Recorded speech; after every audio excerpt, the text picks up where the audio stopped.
Hello दोस्तों, welcome to my YouTube channel knowledge is power. मैं शुभदीप चैटर्जी आप लोगों को वेलकम करता हूं मेरे चैनल में। और आज हम लोग स्पेसिफिकली डिस्कस करने जा रहे हैं अकाउंट्स में एडमिशन ऑफ पार्टनर्स चैप्टर में इन्वेस्टमेंट फ्लक्चुएशन रिजर्व का अकाउंटिंग ट्रीटमेंट। तो आइए डिस्कस करते हैं इस चैप्टर को। तो पहले तो इन्वेस्टमेंट फ्लक्चुएशन रिजर्व क्या होता है दोस्तों? It is a type of reserve which considers any fluctuation in the market value of investments. आप लोग सबको जानते हो, जब हम लोग कोई शेयर में पैसा लगाते हैं, डिवेंचर में पैसा लगाते हैं किसी दूसरे कंपनी का, उसको इन्वेस्टमेंट्स बोलते हैं। इन शेयरों का प्राइसेस लगातार अप डाउन होते रहता है, ठीक है, मार्केट में। तो अगर शेयर का वैल्यू बढ़ जाता है उसको हम लोग इंक्रीज इन मार्केट वैल्यू बोलते हैं। अगर हम लोग जिस वैल्यू पे ऐसे इन्वेस्टमेंट्स को खरीदें तो that is called as the cost of the investment. Generally वही कॉस्ट पे हम लोग बैलेंस शीट में भी शो करते हैं इन्वेस्टमेंट्स को। तो बैलेंस शीट में जो भी फिगर अपीयर करेगा इन्वेस्टमेंट्स का, that is called as the book value. तो book value of investment is the same as that of the cost price of the investment. तो मान के चलिए मैंने कुछ शेयर्स खरीदा 100 रुपीज़ में, ये मेरा कॉस्ट प्राइस हो गया।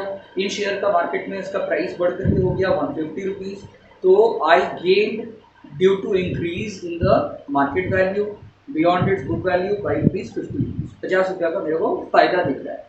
तो जब भी कोई न्यू पार्टनर मेरे फर्म में एडमिशन लेगा तो उस समय इसका ये जो हम लोग जो इन्वेस्टमेंट फ्लक्चुएशन रिजर्व जो क्रिएट करके रखे हुए हैं in order to take into consideration the fluctuation in the prices of the investments, उसका क्या टैक्स ट्रीटमेंट, उसका क्या अकाउंटिंग ट्रीटमेंट हम लोग करेंगे। आइए हम लोग उसको देखते हैं। तो सबसे पहले मैं केस वाइज इसको डिस्कस किया हूँ। तो आप देखिए केस वन क्या है? When book value and market value of investment is same. Book value का मतलब मैंने अभी आपको बताया। बुक वैल्यू का मतलब है जो बैलेंस शीट का जो फिगर है, जो बैलेंस शीट में जो अमाउंट दिख रहा है आपको इन्वेस्टमेंट्स के बगल में एसेट साइड में, that is the book value. तो बुक वैल्यू और मार्केट वैल्यू जब सेम रहेगा यानी कि कोई चेंज नहीं है, तो आप क्या करो, जो भी इन्वेस्टमेंट फ्लक्चुएशन रिजर्व का बैलेंस शीट में अमाउंट दिख रहा होगा आपको, उसको डेबिट करो और उस पूरे अमाउंट को ट्रांसफर कर दो to partners capital account. Old partners capital account में आपको बांटना होगा इन द ओल्ड रेशियो। तो हम लोग का जर्नल एंट्री हो जाएगा investment fluctuation reserve account debit to partners capital account credit, old profit sharing ratio. Second case, when market value of investment is less than its book value. मान लीजिए हम लोगों ने इन्वेस्टमेंट किया था, हम लोग जो खरीदे थे investment at a total price of 100 rupees और मार्केट में उस 800 रुपीज़ का इन्वेस्टमेंट्स का मार्केट वैल्यू हो गया 80 रुपीज़। 20 रुपीज़ का यहाँ पे हम लोग को लॉस हो रहा है। उसका क्या हम लोग अकाउंटिंग ट्रीटमेंट करेंगे? फर्स्ट ऑफ ऑल हम लोग बुक वैल्यू में से मार्केट वैल्यू को लेस करेंगे, यानी कि 100 minus 80 that is equal to 20 rupees का डिफरेंस होगा। चेक करेंगे क्या ये डिफरेंस इन्वेस्टमेंट फ्लक्चुएशन रिजर्व में जो अमाउंट शो कर रहा है उससे कम है क्या, उसको देखेंगे। अगर इन्वेस्टमेंट फ्लक्चुएशन रिजर्व का बैलेंस इस चेंज के अमाउंट से ज़्यादा होगा तो हम लोग क्या करेंगे, हम लोग ये जर्नल एंट्री पास करेंगे। When fall in the value is less than the investment fluctuation reserve, तो हम लोग full investment fluctuation reserve account को डेबिट कर देंगे फुल वैल्यू से।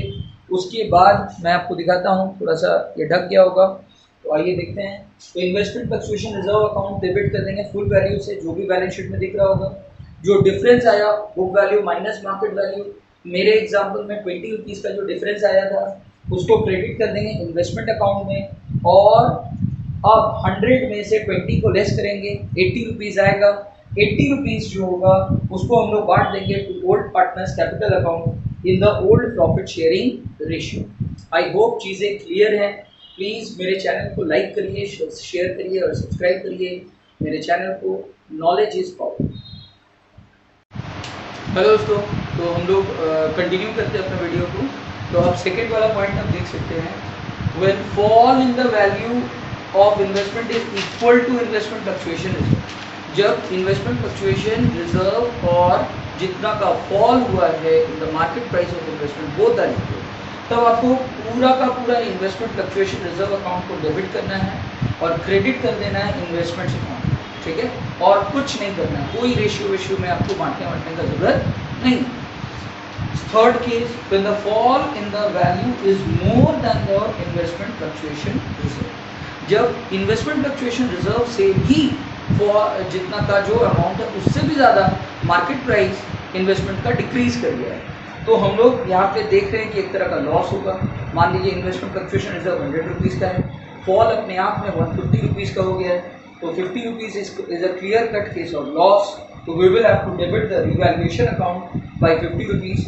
इन्वेस्टमेंट फ्लक्चुएशन रिजर्व पूरा 100 रुपीज़ से डेबिट होगा फुल वैल्यू से, और इन्वेस्टमेंट अकाउंट फुल 150 रुपीज़ से हम लोग क्रेडिट करेंगे।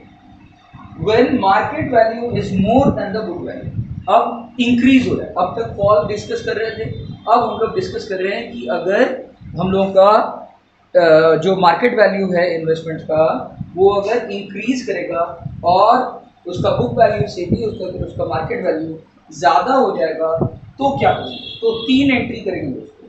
पहला, इन्वेस्टमेंट फ्लक्चुएशन रिजर्व को आप डेबिट करो, जो भी वैल्यू अपीयर करेगा बुक्स ऑफ अकाउंट्स में, बैलेंस शीट में, फुल डेबिट करो और क्रेडिट कर दो पार्टनर्स कैपिटल अकाउंट। ठीक है, किस रेशियो में बांटना है आपको इसको?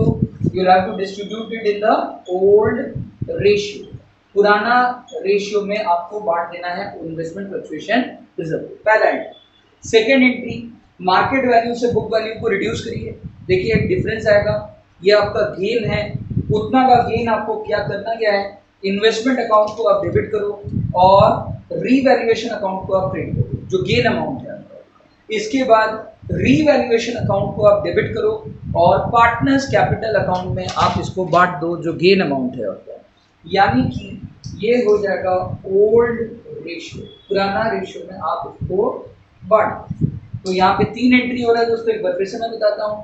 पहला एंट्री होगा investment fluctuation reserve account debit to partners capital account, second entry होगा investment account debit to revaluation account, and third entry होगा revaluation account debit to partners capital. तो I think the video is clear. अगर कोई भी आपको doubt है तो you can ask me in the comment box. Please like करिए, share करिए, सब्सक्राइब करिए मेरे YouTube channel knowledge is power को।